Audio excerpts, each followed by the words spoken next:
Hola, ha habido un error en el anterior video y es porque he dicho nivel 2 en lugar de nivel 4. Entonces seguiré y remarcaré esa palabra. Si ninguna lo consigue o si una no se rinde después de ser volteada, entonces pasan a nivel 4. Esto supone un riesgo extremo y por eso no es un paso que se dé sin previa consideración, pues una de las dos langostas terminará la disputa herida, quizá de muerte. Ahora los animales avanzan el uno hacia el otro con una velocidad cada vez mayor. Tienen las pinzas abiertas para poder agarrar una pata, una antena, un ojo o cualquier otra cosa que quede al descubierto. Cuando consigue atrapar una parte del cuerpo, la atacan de intentar arrancarla, y para ello sacudirá la cola hacia atrás con brusquedad, mientras mantiene la pinza firmemente cerrada. Cuando una pelea llega a este punto, suele terminar con una langosta claramente vencedora y otra derrotada. Esta última difícilmente sobrevivirá, sobre todo si se mantiene en el territorio ocupado por la otra, que ahora es una enemiga mortal. Tras perder una batalla, independientemente de lo agresivo que haya sido el combate, la langosta se muestra incapaz de volver a luchar, incluso contra otra a la que haya derrotado en una ocasión anterior. Una combatiente vencida pierde la confianza en ocasiones durante días, pero a veces la derrota tiene consecuencias todavía más graves. Si una langosta dominante pierde el combate de forma lacerante, su cerebro básicamente se disuelve y acto seguido se desarrolla otro nuevo. Un cerebro de individuo subordinado más apropiado para la posición inferior que ahora ocupa. En efecto, su cerebro original no es lo suficientemente complejo para gestionar la transformación de monarca en último mono sin desintegrarse por completo y volver a desarrollarse. Cualquiera que haya sentido una dolorosa transformación tras sufrir un duro revés amoroso profesional puede sentirse hasta cierto punto identificado con ese crustáceo que una vez lo dominaba todo. La neuroquímica de la derrota y la victoria. El cerebro de una langosta derrotada es muy distinto del de una ganadora, lo que se refleja en sus correspondientes posturas. Es la proporción de dos sustancias químicas, la serotonina y la octopamina, lo que determina si una langosta rebosa confianza o se arrastra desmoralizada. La victoria aumenta la proporción de la primera respecto a la segunda. Una langosta con niveles elevados de serotonina y bajos de octopamina es un marisco petulante y presumido, con poca predisposición a retirarse frente a un desafío. La razón es que la serotonina contribuye a regular la flexión corporal. Una langosta en flexión extiende sus apéndices para parecer grande y peligrosa, como Clint Eastwood en Spaghetti Western.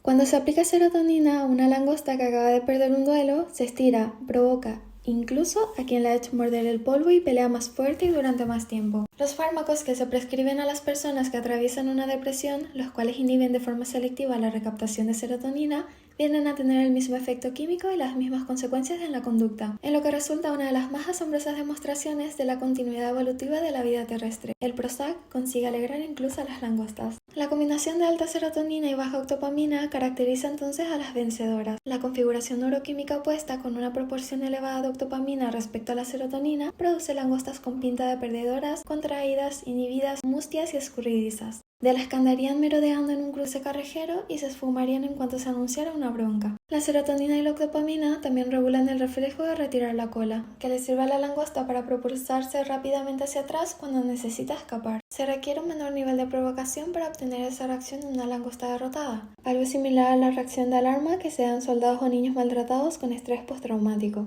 El principio de la distribución desigual. Cuando una langosta derrotada recupera la moral y se atreve a volver a pelear, sus probabilidades de perder son mayores de lo que cabría esperar teniendo en cuenta su historial de batallas acumuladas. Por el contrario, la que obtuvo la victoria tiene más probabilidades de ganar. En el mundo de las langostas se juega al doble o nada a favor del ganador, al igual que en las sociedades humanas, donde el 1% más rico cuenta con las mismas riquezas que el 50% de más abajo, y las 85 personas más ricas tienen lo mismo que los 3.500 millones que ocupan la parte inferior. Ese mismo principio brutal de distribución desigual se produce fuera del ámbito financiero, de hecho en cualquier parte donde se requiera una producción creativa. Así, por ejemplo, la mayor parte de los artículos científicos los publica un grupo muy reducido de investigadores. Tan solo una minúscula proporción de músicos produce la práctica totalidad de la música comercial que llega a grabarse. Apenas un puñado de autores vende todos sus libros. En Estados Unidos se venden anualmente hasta 1,5 millones de títulos distintos, pero solo 500 de esos libros superan las 100.000 copias. Del mismo modo, solo 4 compositores clásicos, Bach, Beethoven, Mozart y Tchaikovsky, escribieron casi toda la música que hoy tocan las orquestas modernas. Por su parte, Bach fue un autor tan prolífico que harían falta décadas de trabajo tan solo para copiar a mano todas sus partituras. Si bien solo una pequeña porción de tan prodigiosa producción se interpreta habitualmente, algo similar ocurre con la producción de los otros 3 miembros del equipo de los compositores acaparadores. Solo una parte minúscula de su legado se sigue ejecutando. Así pues, una pequeña parte de la música compuesta por una pequeña parte de todos los compositores clásicos de toda la historia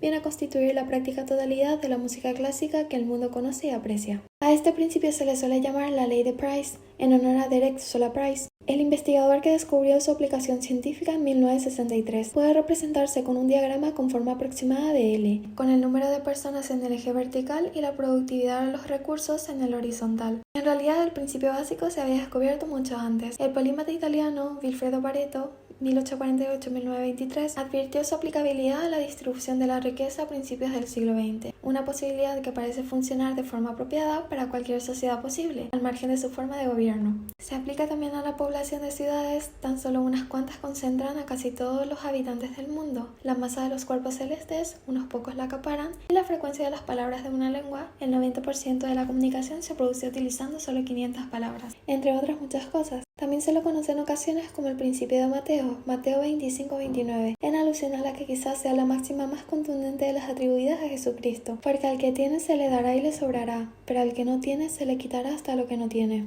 Sabes que eres el Hijo de Dios cuando tus máximas afectan incluso a los crustáceos. Volviendo a nuestro irascible marisco, a las langostas no les hace falta tantearse mucho para saber con quién pueden meterse y a quién es mejor evitar. Y una vez que lo saben, la jerarquía resultante es extremadamente estable. Todo lo que la vencedora tiene que hacer después de ganar es sacudir sus antenas amenazantemente y la antigua rival se esfumará dejando tras sí una nube de arena. Una langosta debilitada no se rebelará, aceptará su estatus inferior y mantendrá las patas pegadas al cuerpo. Por el contrario, la langosta que ocupa la posición superior, por lo que cuenta con el mejor refugio y puede descansar plásticamente tras una buena comida, se jactará de su dominación sobre el territorio, sacando a las langostas subordinadas de sus refugios durante la noche, tan solo para recordarles quién es la que manda.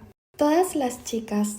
Las langostas hembras, que también luchan a conciencia por el territorio durante las fases de su vida relacionadas con la maternidad, identifican al macho dominante con rapidez y acto seguido pasan a sentir por él una irresistible atracción. Es en mi opinión una estrategia brillante que otras hembras de diferentes especies también utilizan, incluidas las humanas. En vez de llevar a cabo la ardua labor computacional de identificar al mejor hombre, las mujeres dejan la tarea en manos de cálculos automáticos de la jerarquía dominante. Así dejan que los hombres se peleen y eligen a sus favoritos entre los que quedan más arriba. Viene a ser lo mismo que sucede con el mercado bursátil, donde el valor de cualquier empresa se estima en función de la competencia. Cuando las hembras se disponen a cambiar de caparazón y ablandarse un poco, empiezan a interesarse por el apareamiento. Primero rondan por la zona del macho dominante, emanando fragancias afrodisíacas en un intento por seducirlo. Puesto que la agresividad es la base de su éxito, tenderá a reaccionar de una forma dominante e irascible. Además, es bien grande, está sano y tiene poder, con lo que no es labor fácil conseguir que deje las peleas y se interese por la búsqueda de pareja. No obstante, si la seducción triunfa, cambiará su comportamiento con la hembra. Es como el equivalente en versión langosta de 50 sombras de Grey, uno de los libros más vendidos de la historia y el enésimo ejemplo de romance estereotípico a lo Bella y la Bestia. Este es el patrón de conducta continuamente representado en las fantasías literarias sexualmente explícitas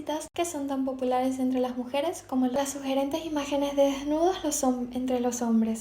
Habría que señalar aún así que la mera fuerza física constituye una base inestable para construir un dominio duradero, tal y como el primatólogo holandés Frans de Waal se ha esforzado en demostrar. Entre los grupos de chimpancés que estudió, los machos que conseguían dominar a largo término eran los que conseguían complementar su superioridad física con atributos más sofisticados. Al fin y al cabo, hasta el déspota chimpancé más brutal puede ser derrocado por dos oponentes que sean cada uno un 75% tan crueles como él. Así pues, los machos que permanecen en lo más alto son los que forman coaliciones recíprocas con sus subordinados y los que prestan particular atención a las hembras y a las crías del grupo. El truco político de ir besando bebés tiene millones de años, pero las langostas todavía se encuentran en un estado primitivo en comparación con ellos, de modo que el argumento La Bella y la Bestia les basta.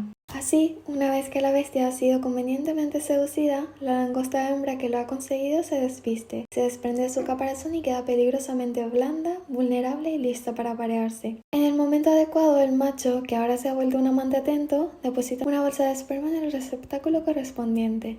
Durante las 2 o 3 semanas siguientes, la hembra se queda rondando cerca mientras su cubierta va endureciéndose, otro fenómeno que no es del todo desconocido en el mundo de los humanos. Cuando le apetece vuelve a su propio refugio que está lleno de huevos fecundados, y es entonces cuando otra hembra intenta hacer lo mismo y así una y otra vez. El macho dominante, con su postura erguida y confiada, no solo consigue la caza envidiada y el mejor acceso al terreno de caza, también se queda con las chicas. Realmente el éxito merece mucho más la pena cuando eres una langosta macho.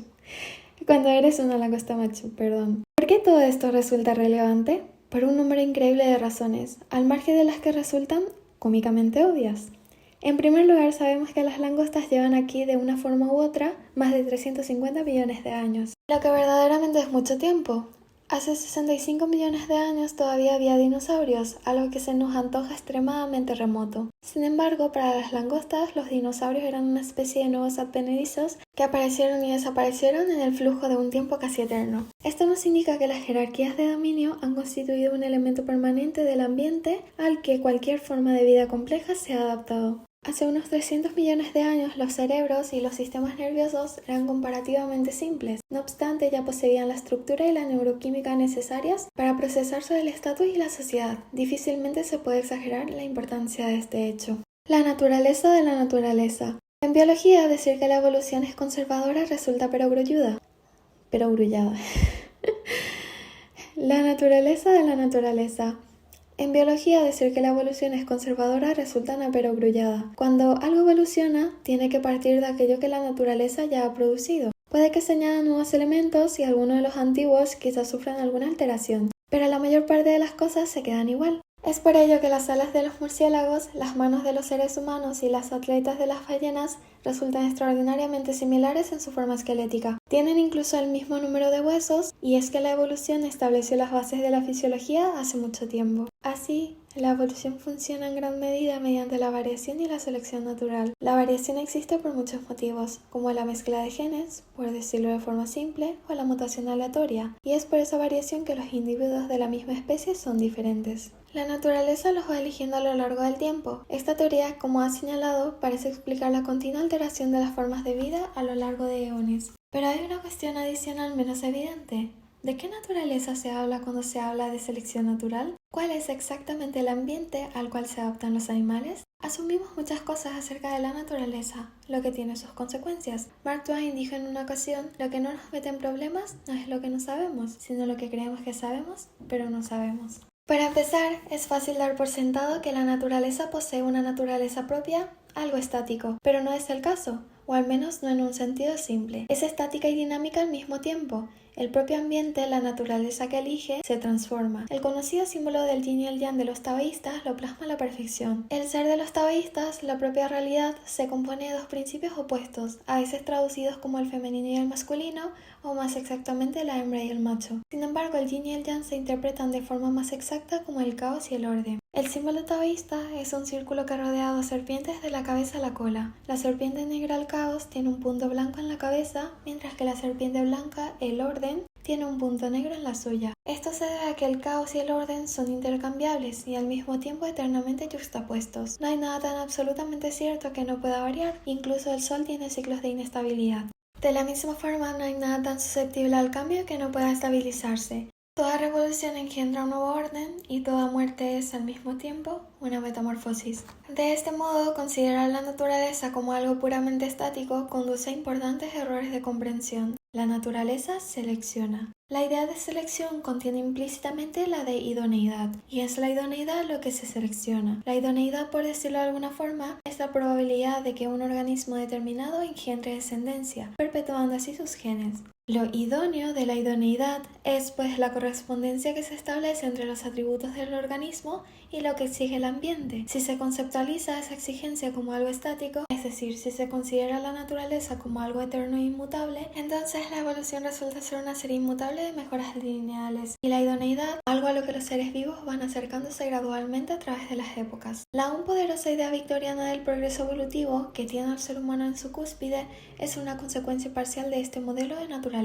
Genera la noción errónea de que la selección natural tiene un destino, una idoneidad cada vez mayor respecto al ambiente y que se puede concebir como un punto fijo. Pero la naturaleza, el agente que elige, no es un elector estático, no en un sentido simple. La naturaleza se viste de forma diferente para cada ocasión y varía como una partitura musical, algo que en parte explica la honda capacidad para transmitir significado que posee la música. A medida que el ambiente que acoge a una especie se transforma y cambia, los atributos que hacen que un individuo consiga sobrevivir y reproducirse también se transforman y cambian. Así pues, la teoría de la selección natural no postula que las criaturas vayan adaptándose de forma cada vez más precisa a un patrón especificado por el mundo. Más bien las criaturas mantienen un baile con la naturaleza, aunque eso sí, uno mortal. En mi reino, dice la reina de corazones en Alicia a través del espejo, necesitas correr con todas tus fuerzas si pretendes permanecer en el mismo lugar. Nadie triunfa quedándose quieto por muy bien pertrechado que esté. La naturaleza tampoco es simplemente dinámica. Algunos de sus elementos cambian rápido, pero se encuentran inmersos en otras estructuras que se transforman con más lentitud. Algo que también suele suceder con la música. Las hojas cambian más rápido que los árboles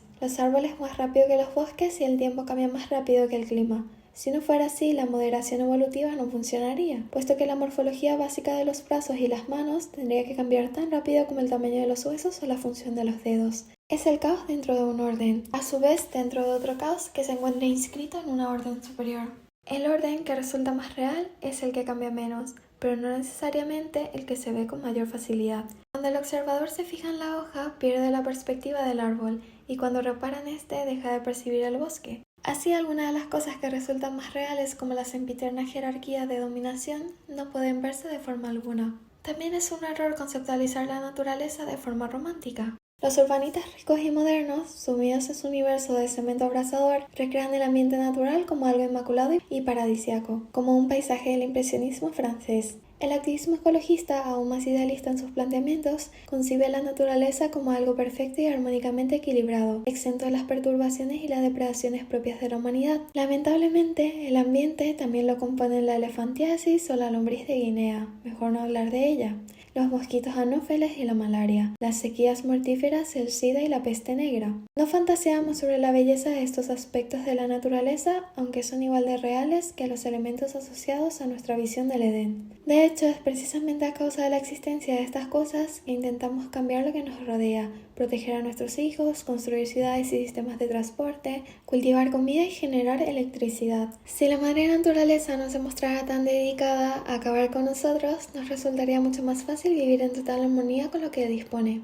Y esto nos conduce al tercer concepto erróneo, que la naturaleza es algo completamente segregado de los constructos culturales y que ha surgido en ella. El orden dentro del caos y el orden dentro del ser resulta más natural cuando se prolonga, puesto que la naturaleza es lo que selecciona, y cuanto más larga sea la existencia de un atributo determinado, más tiempo ha tenido para ser seleccionado y para afectar a la vida. No importa si se trata de un aspecto físico y biológico o bien social y cultural. Lo único que cuenta desde una perspectiva darwinista es la permanencia. Y lo cierto es que las jerarquías de dominación, por muy sociales y culturales que puedan parecer, llevan presentes 500 millones de años. Es algo permanente, es real. Esta jerarquía no es el capitalismo ni tampoco el comunismo. No es el complejo militar industrial ni el patriarcado. Es artefacto cultural desechable, maleable y arbitrario. No es ni siquiera una creación humana, o no lo es en el sentido más profundo. Es por el contrario un atributo casi eterno del ambiente y gran parte de lo que se denuncia en esas otras manifestaciones más efímeras no es sino un resultado de su existencia inalterable. Es por el contrario un atributo casi eterno del ambiente y gran parte de lo que se denuncia en estas otras manifestaciones más efímeras no es sino un resultado de su existencia inalterable. Todos nosotros, el nosotros soberano, el que está presente desde el principio de la vida, hemos vivido una jerarquía de dominación durante mucho tiempo. Ya estábamos compitiendo por tener una posición antes de tener piel,